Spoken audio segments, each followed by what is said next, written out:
Intégral Placement, les réponses aux questions. Ouais, ça c'est le défi chaque fois, chaque jeudi notamment. Allez, on démarre avec Christian. Il nous écrit sur notre site bfmbusiness.com. Christian, il nous parle de son assureur Boursorama qui vient d'augmenter unilatéralement les frais de gestion de son contrat. Que peut faire Christian face à Boursorama ? Qu'est-ce que je vais lui dire à Christian ?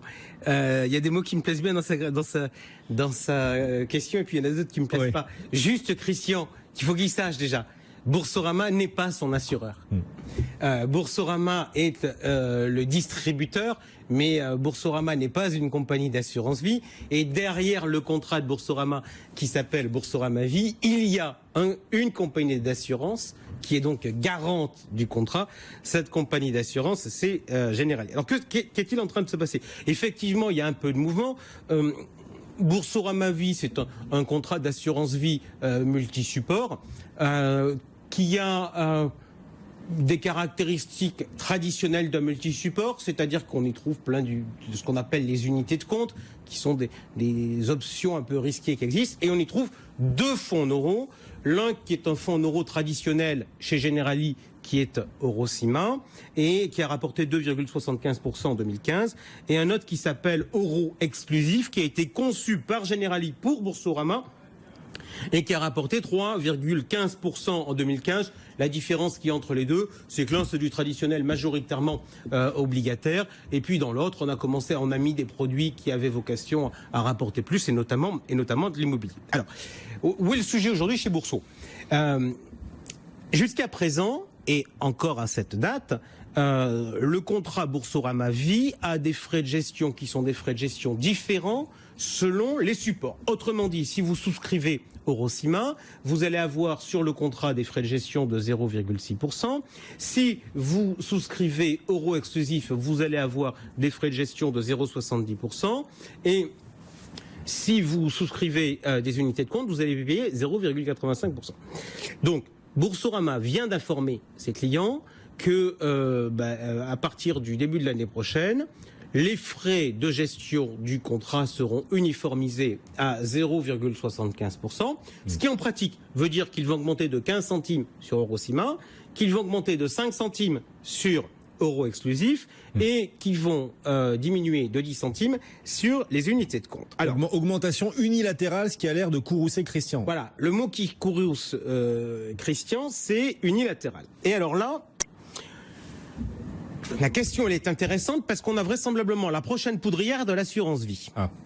Pourquoi je dis ça ? C'est que ce qu'est en train de faire Boursorama, ça va se passer ailleurs, puisque dans un environnement qui devient excessivement difficile pour les assureurs, la tendance de place va marquer sur deux éléments. Un, on va vouloir augmenter les frais, et deux, on va vouloir modifier les contrats pour faire en sorte que le versement libre, on fait ce qu'on veut de son argent, ça n'existe plus, et que l'on mette des contraintes sur des placements en unité de compte, si on souscrit le fonds Neuro, etc. Alors, qu'est-ce qui est unilatéral et qu'est-ce qui n'est pas unilatéral ? Et là, il va falloir apprendre un truc, c'est qu'il y a plusieurs types de contrats d'assurance vie. En l'occurrence, chez Boursorama, Christian, il n'est pas souscripteur, il est adhérent. Et il est adhérent. Pourquoi ? C'est que c'est un contrat groupe.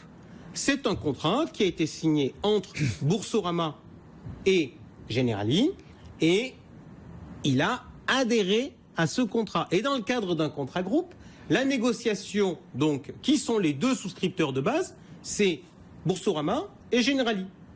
Donc, Christian, il n'a pas voix au chapitre. D'accord. Le seul truc que prévoit la loi, c'est prévu dans l'article L141.4 du Code des assurances, qui nous dit que l'on est obligé, nous dit le texte, le souscripteur est tenu d'informer par écrit les adhérents des modifications qui sont apportées à leurs droits et obligations 3 mois au minimum avant la date d'entrée en vigueur. Donc, là aujourd'hui... Donc éviter les contrats de groupe, c'est ça, pour avoir voix au chapitre ? Donc éviter les contrats groupes. D'accord. Donc, mais maintenant que je vous ai dit ça, il y a deux types de contrats, il y a les individuels, il y a les associatifs. Individuel, pas de changement sans votre avis. Associatif, là vous avez l'Assemblée Générale qui est censée valider les changements. Mais se pose la question, comment on fait pour savoir si on est sur un contrat individuel, sur un contrat groupe ou sur un contrat associatif, parce que c'est pas évident. L'info elle est pas donnée comme alors, ça on la trouve on la trouve dans les conditions générales. Donc on voit s'il y a marqué contrat individuel, contrat collectif à adhésion facultative. Mais surtout, le truc le plus simple, on regarde ces papiers. S'il y a marqué souscripteur, on a toutes les chances d'être dans un individuel. Voilà. S'il y a marqué adhérent, on a toutes les chances d'être dans un contrat groupe ou associatif.